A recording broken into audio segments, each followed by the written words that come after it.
IELTS Listening, version 58248. You will hear a number of different recordings, and you will have to answer questions on what you hear. There will be time for you to read the instructions and questions, and you will have a chance to check your work. All the recordings will be played once only. The test is in 4 sections. Write all your answers in the listening question booklet. At the end of the test, you will be given 10 minutes to transfer your answers to an answer sheet.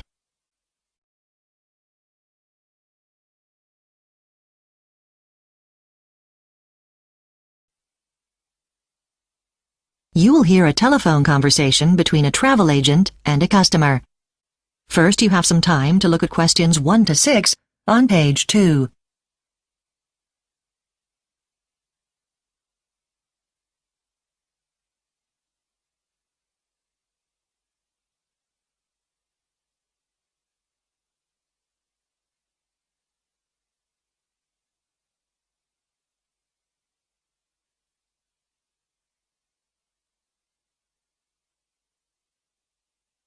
On this occasion only, the conversation relating to this will be played first.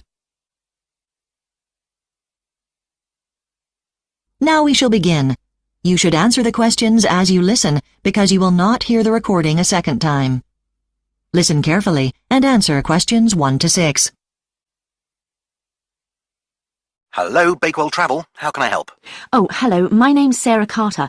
I wonder if you could tell me about the price of plane tickets to Dubai. Our computers are down, so what I can do is take some details about you and your travel plans. Then when everything's okay again, I can call you back, all right? Okay, then. Right. So, some details first. Your name was Sarah Carter, wasn't it? That's right. And can I take a contact phone number? 07958 847 222. Now, I'll probably need to get back to you on this. Shall I call you back tomorrow morning? Oh, I work on Wednesdays. Can you call me back on Thursday before 12? Fine. Okay, so, Mrs. Carter, how many tickets will you need? 3 adults and 4 children. So, 7 altogether. Are all the children under the age of 14? They are, yes. Which date do you wish to travel on? Well, we definitely need to be there for the 24th. So if we leave the UK on the 22nd, we'll have time to recover on the 23rd. So, the 22nd of October? Not this month, next month, November. Right.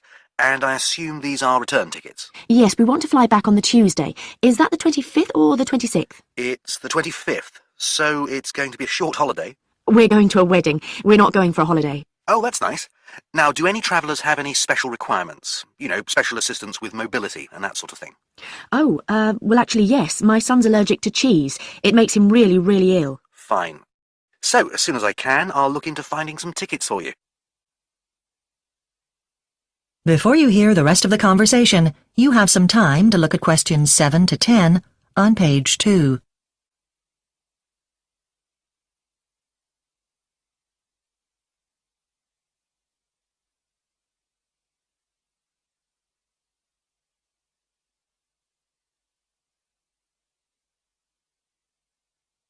Now listen and answer questions 7 to 10.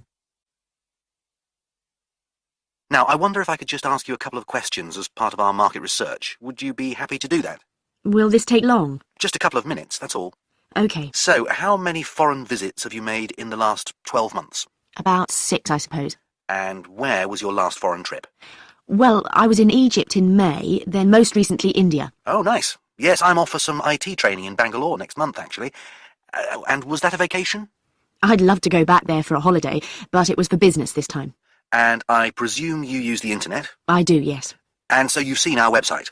Yes, I had a look this morning, actually. Well, we had it redesigned a month ago, and we're keen to get feedback on how our customers find it, so... Oh, right. Okay. Well, I have to say I found it terribly slow, so I just gave up and thought I'd give you a call. Oh, well, I'm sorry to hear that. But yes, it does happen sometimes. Would it be okay for us to email you with any promotional offers? I suppose so. Well, okay, my address is carter.s@speedtech.com. Is that SPEEDTECH? Yes. That's great. And can I ask how you found out about Bakewell Travel?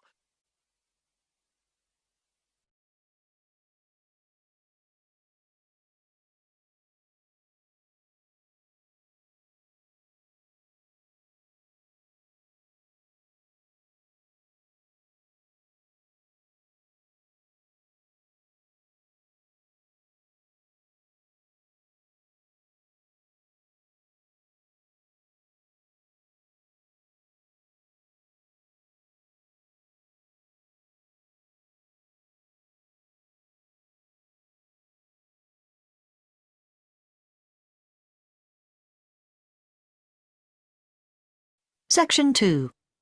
You will hear a manager talking to company employees about moving to a new office building. First, you have some time to look at questions 11 to 16 on page 3.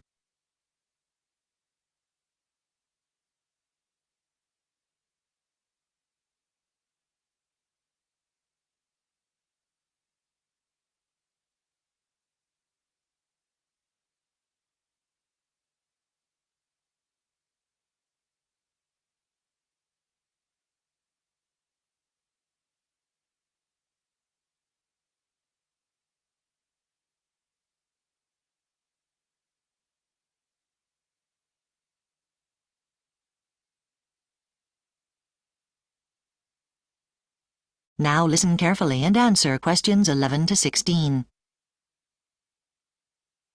Thank you for coming to today's meeting, everyone. I'd like to give you some information about moving to our new office building so that you know what the plans are. So, first, let me explain why we're moving.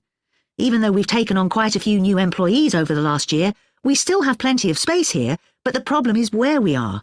But we've now found the perfect place in the city centre. Originally, we chose this building in the suburbs because the rent was much cheaper, but our clients aren't always keen on coming out here. I visited the new office last week, and I'm pretty sure that you'll find the greatest advantage is the huge windows. I'm not sure we'll need desk lamps at all. Of course, we'll have everything checked out to make sure we can control the temperature of each office, and we may have to put some room dividers in some offices so that you're not disturbed by your colleagues' conversations. We've just set a date for the move. The finance department wanted us to wait until after the end of the tax year, April, but we've decided to move earlier. As soon as the sales conference is over in January, we'll move. That'll give us plenty of time to organise everything before you start taking your annual holidays. We've already put quite a bit of information about the move on the company website, like restaurants and cafes around the new office, but we're still checking bus routes and things like that, so transport information will be up by next Monday. Another thing still to get confirmed is which car park we can use and how many people can use it. OK, let's move on to some practical things you have to do now.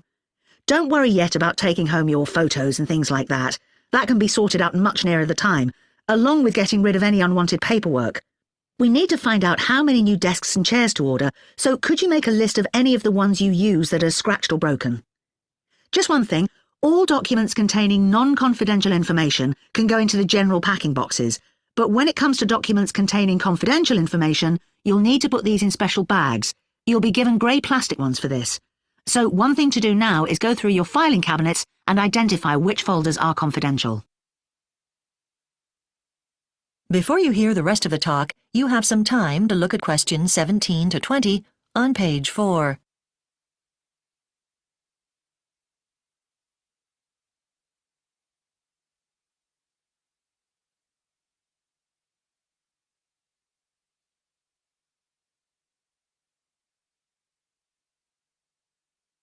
Now listen and answer questions 17 to 20. Now, to help you prepare for the move, I'd like to talk about lifting heavy things. You shouldn't really have to do this because a removal company will be used, but you might want to move a box out of your way or something. It's surprising how often people don't remember to use the handles on the boxes, although they all have them. You've all had the leaflet explaining that you should keep your back straight and your head up when lifting. And it also tells you to stand with your feet firmly on the ground and a little bit apart, so I think that's clear. But the leaflet emphasises the importance of not twisting to the left or right once you've picked something up, and if you're like me, that's easy to forget. I'd also like to talk about papers. If they've been stored for a long time, they can get mould on them, a sort of fungus, and as soon as you start moving them, the fungus gets disturbed. As you know, you can't open the windows in this building, but I suggest you use the gloves that we'll provide. We'll also get some face masks, but we've been advised that these shouldn't be necessary. What you should do is drink 1 or 2 litres of water a day. That's essential. Often the best time to do this sort of work is after your afternoon break so that you can leave the building soon afterwards. Now, are there any questions? That is the end of section 2. You now have half a minute to check your answers.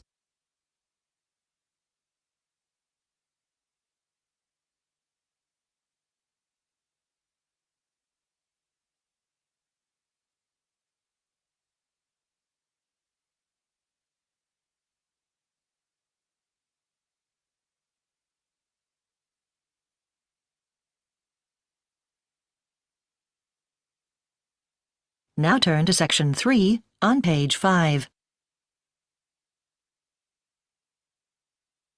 Section 3. You will hear an art history student called Jack talking to a lecturer, Dr. Rubin, about an English artist called Samuel Prout. First, you have some time to look at questions 21 to 25 on page 5.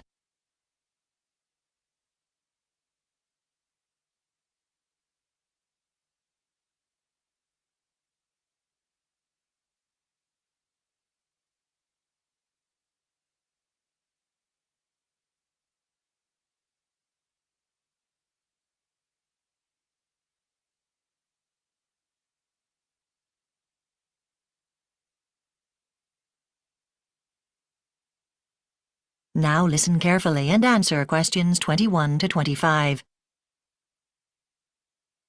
Dr. Rubin? Hello, Jack. So have you chosen which artist you're going to give your presentation on? Yes, Samuel Prout, the 19th century English watercolour painter. Right. Interesting choice. I always feel he never quite got the fame he deserved, did he? No, I think that's true. I mean, I don't think he ever went completely out of vogue, even though tastes and fashions come and go. He was really prolific in his day, but there's never really been a high-profile showing of his paintings. That could have brought him to more people's attention. Sure. But I think it's remarkable that he achieved any critical success given the problems that he had. Apparently he was prone to chronic chest infections throughout his life. Yes, it must have been hard for him, but it seems he had a loving wife and family. And a strong network of colleagues and supporters. Yeah, I've been trying to find out what got him interested in painting in the first place. He doesn't seem to have learned the skill from his father, like so many artists of his time. No, well, I think he painstakingly reproduced other painters' works, essentially sort of schooling himself. And then later on, he actually became an art teacher. How do you feel about Prout's style of painting? It's interesting how a lot of artists, you can see how their style is developing as their work matures, but not so much with Prout. He seemed to have several on the go all at the same time. Yes, with others you can say, oh, that must be by so-and-so and painted in around 1820, say. Right, but not so much with Prout. Of course, Prout's career had a huge boost when the art critic John Ruskin declared him a great artist. Yes, but Ruskin's assessment was quite biased, wasn't it? How do you mean? Well, Ruskin admired Prout, and he didn't seem to mind the fact that many of his paintings showed more or less the same thing, European street scenes, or that the people in Prout's pictures can look rather wooden and not very lifelike. For me, his detailing of architecture was too predictable. But for Ruskin, that was where Prout's genius lay. Well, I guess that's what Ruskin was particularly interested in. Before you hear the rest of the discussion, you have some time to look at questions 26 to 30 on page 6.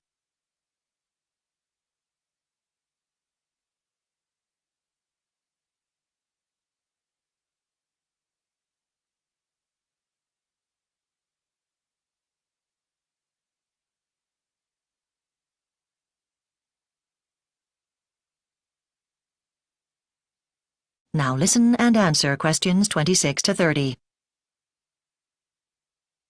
OK, Jack, so your brief was to prepare a presentation to give to the group and show some pictures associated with the artist, each of which makes a key point about their work, OK? Right. Well, I wanted to start with A View in Germany at Würzburg. It's a detailed watercolour showing a busy market scene with a background of flamboyant detail like in so many of his pictures. Yes, basically what Prout had made his name doing so well. It really gives the flavour of his work. Right. OK. There's a painting called Bridge on the Ouse near York, except that experts now think this isn't York at all, but somewhere in the south of England. Right. But as far as I know, the picture has never been renamed. No, that would make cataloguing and researching Prout's pictures more complicated. And the next one is called Woodland Scene. This one has a signature. It says S. Prout in the bottom left. But even so, experts on Prout say they doubt he actually painted it. Yes, I remember reading that. The detailing is too clumsy, with the sun not casting shade in the right place. Exactly. And there's a lot of blue that basically doesn't appear in any other Prout pictures. So it's probably a forgery? Yes. And what's the next one? Venice. It's a view from the Grand Canal, with some rather grand buildings. They're bathed in sunlight with a sort of picturesque shadow cast by the buildings opposite, which is shown brilliantly. Lovely use of colour. Prout at his best, I think. Right. And then there's entrance to a harbour. Right, he grew up by the sea, didn't he? Yes, in Plymouth. He didn't specialise in seascapes, but this same location with the harbour and the sea also appear in other pictures, showing a range of weather conditions. They don't all have figures like this one, but I think they're really well done. Right. Well, now you've obviously thought... That is the end of Section 3. You now have half a minute to check your answers.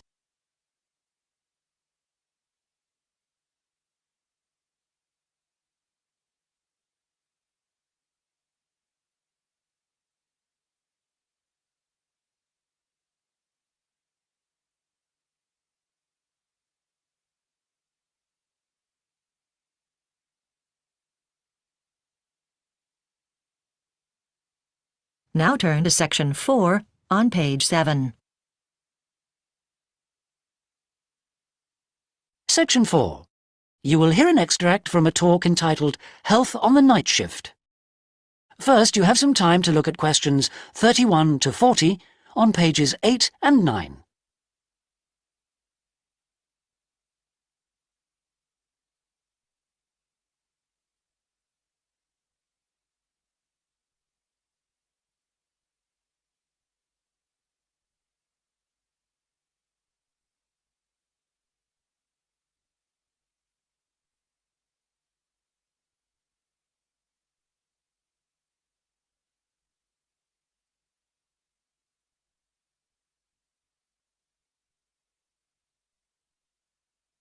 Now listen carefully and answer questions 31 to 40. Good afternoon, everybody. In this session, I want to continue looking at health issues relating to the workplace. And I'd like to focus today on night shift workers and the health problems that are associated with their working hours. I'm sure you're all aware that there's been a huge increase in the number of workers doing regular night shifts in recent years, mainly because of the number of shops and services now open 24 hours, 7 days a week. And we need to look more closely at the consequences of changing work and sleep patterns like this. So that's what I'd like us to do today. Now, research that has been carried out in both the U.S. and Britain on night working suggests that it leads to a lot of health problems for the workers, and they point to 3 main reasons for this. The first one is what they call the internal clock, and this is a basic sort of program in our brains. This tells us that at certain times we should feel hungry, at other times we should be awake, at other times we should be asleep, and so on. And it seems to be generally accepted by all the experts in the field that this clock is linked to not just our behavioral habits, but to cycles of light and dark, and that means that we're programmed to be awake when it's light, i.e. during the day, and asleep when it's dark. The second thing is that night workers are continually fighting against what is termed a sleep debt. And by this, the researchers mean that it's just practically impossible for them to get a sufficient amount of sleep in daylight hours. In fact, studies suggest that on average, night workers only get between 5 and 6 hours of sleep, rather than the 8 they need. And the effects of not getting enough sleep can also lead to all sorts of problems, and we'll talk about those in a minute. The third cause of these problems is the unsocial hours that night workers have to keep. The fact that they are working when their families, their friends are sleeping, and vice versa. And that kind of dislocation from their social group can be very damaging. Okay, so let's take a closer look at some of these effects. And if we have a look at the physical effects first, we can see that studies on long-term shift workers found that they were much more likely to get heart problems than day workers. In addition, there seems to be a very high incidence of stomach problems, for example, ulcers among night shift workers, and although this may be partly due to the wrong sort of diet, snacking on fast food, it can't be just explained by eating habits. And finally, there is evidence to suggest that night shift workers also get ill more frequently with minor problems like colds and infections. The frequency of these illnesses is much higher than among day workers, and this indicates that night working can damage immunity to illness. And of course, this leads to a lot of absence from work, too. However, Although the physical impact of working nights can be severe, perhaps the real problems are psychological ones. And the most common problem is depression. This seems to be the inevitable result of the constant feeling of tiredness and a lack of energy that night workers universally complain of. Secondly, there is a lot of evidence from accident statistics to suggest that mental abilities are badly affected, and that means, for example, decision-making ability and planning ability. And these are what control our performance. For example, we can see that the highest number of errors on the roads occur between 3 a.m. and 5 a.m., the point in our internal clock when we feel most sleepy.